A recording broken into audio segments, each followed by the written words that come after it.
El organismo correspondiente publica un documento que se llama México, Lenguas Indígenas Nacionales en riesgo de desaparecer. Y es que dicen que de los 2.457 municipios, hay 251 de ellos que existen en el país y que están constituidos por indígenas y que sin embargo estas lenguas están desapareciendo, que ya no hay quien esté enseñando a los hijos, a los descendientes, a hablar estas lenguas, y que de estos municipios que tienen población dispersa en muchos estados, pues ya no hay la conciencia de seguir utilizando la lengua para comunicarse.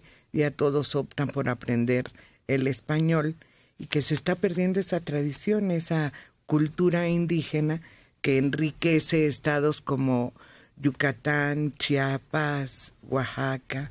Es que hay un medio que obliga a no solo a cambiar, sino a unificar la lengua y las tonalidades y los acentos regionales, los borra. Es la televisión. Uno ya no oye personas con acento yucateco en la televisión. Aún la de Yucatán traen un acento neutro que los obligan pues a adoptar. Pero incluso lo ves con respecto a América Latina. O sea, hay una traducción neutra. Entonces tú oyes lo mismo que aquí oyes, por ejemplo, a los Simpson. En México los oyes en Guatemala o los oyes en Colombia. Y creo que eso es exactamente lo único que hace, es unificar la lengua. Ahora, yo no lo veo mal. Yo no veo mal que haya una unificación y que te permita como tener una pluralidad, por ejemplo, en el continente. ¿Yo qué haría con las lenguas indígenas? Recuperar los silabarios, recuperar cómo se escucha, cómo se pronuncia y demás, tenerlo muy bien guardado, pero a la larga sí necesitas que todos esos pueblos terminen integrados a lo que es la realidad del mundo. Porque la oportunidad para ellos no está en función de que sigan repitiendo o hablando su lengua, sino en función de que llegue la clínica, que llegue el hospital, que lleguen los servicios y que tú puedas integrarte. Que esa era la idea original de los liberales con Juárez. Por eso Juárez nunca apoyó, vamos a tratar de una manera distinta a los indígenas, sino, no, ¿cuál es la mejor manera para los indígenas? Educación. Y la educación pasa por una identidad, en este caso, del lenguaje. Ayer estaba escuchando que hay todavía 10 millones de indígenas en el país que conservan su lengua.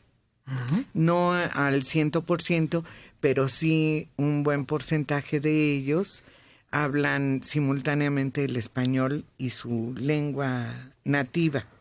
Sobre todo el maya es el más abundante. El más abundante. Uh-huh. Sí, pero, por ejemplo, en la India hay muchas más lenguas nativas que en México, por ejemplo. Y sin embargo no han tratado de unificarlo. Curiosamente, sí, en el sur hablan una lengua, en el norte otra. Muy distintas, hasta con alfabetos distintos. Pero todos hablan inglés y todos se entienden. Exacto. Lo mismo que en España, todos hablan castellano, digamos. Uh-huh.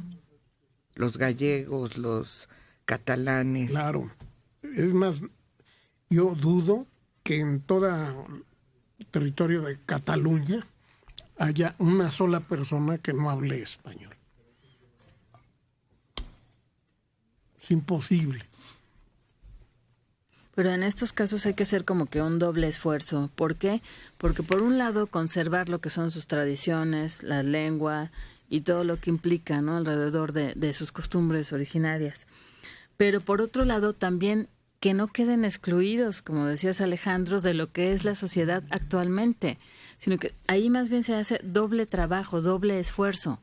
Uno, el de conservación, pero también el de que tengan las herramientas para poder subsistir en una sociedad como la que hay en estos momentos. Claro, a ver, exacto. Tu lengua indígena no te va a servir para integrarte. Eso es un hecho. Te excluye incluso muchas veces. Claro, entonces procúrala cuidar, conservar por una cuestión de patrimonio. Por eso te digo, hay que buscar grabaciones que para saber en 200 años cómo se pronunciaba, qué se decía, las palabras, etcétera.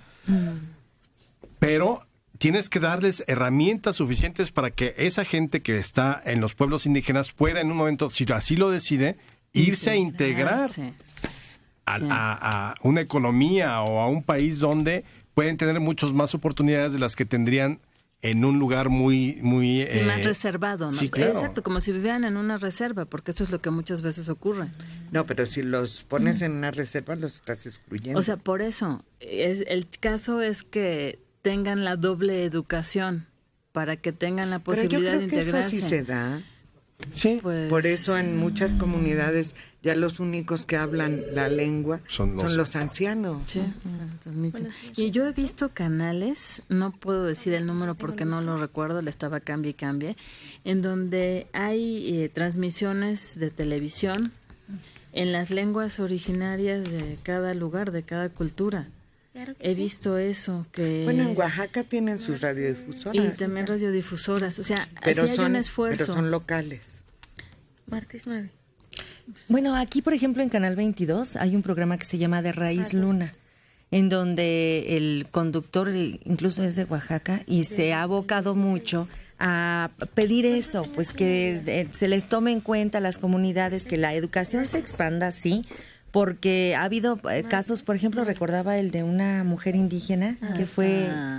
¿La de Querétaro? Enjuiciada y que no tuvo quien le tradujera. Y bueno, todo eso se ha prestado para miles de abusos a muchísima gente que se ha visto en casos así.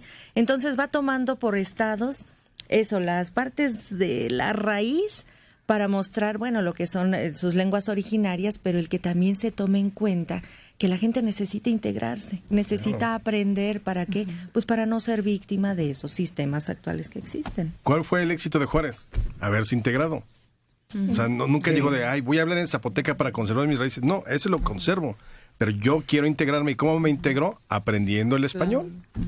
Yendo a las instituciones que me están ofreciendo educación.